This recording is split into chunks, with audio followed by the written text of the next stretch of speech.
The topic of my presentation was knowledge sharing in new working spaces.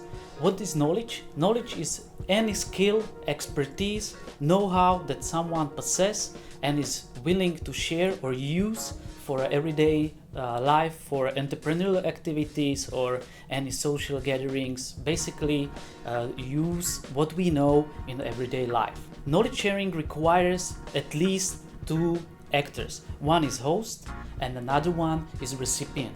So it always flows from the person that owns the knowledge to the person that receives it. Okay, the process might be very simple in that way, but of course there are some blocks and limits in the process. The host needs to be willing to share the knowledge and of course have the expertise and skills to pass the knowledge to the recipient. On the other hand, recipient needs to understand in order to absorb the knowledge and use it further on.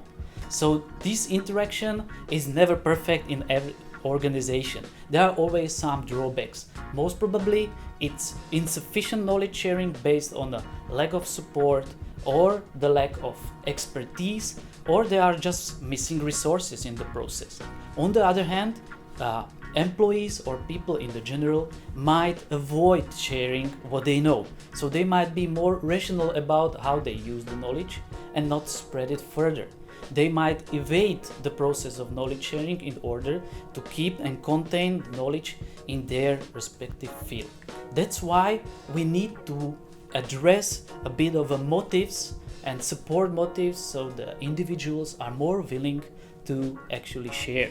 On the other hand, also tackle the barriers. I will tell you more about the motives that are actually the main precondition for each individual to share. Mostly it's based on the self-development.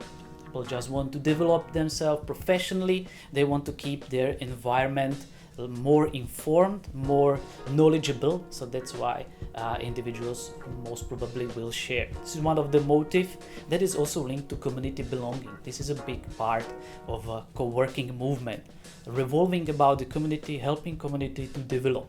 It always also revolves around a reward. So individuals are more keen on sharing if they have some kind of a reward. Not necessarily financial, it might be linked to personal development or internal motivation. There is always some kind of a reciprocity in the mix that I help someone, the other person helps me. On the other hand, if we address barriers, there are always some kind of a organizational, or let's say the culture that allows me or blocks me to share the knowledge, or a personal. Any person or individual freelancer might refrain from sharing because they are afraid of losing competitiveness, or that they actually help develop their competition and they might struggle in the long run.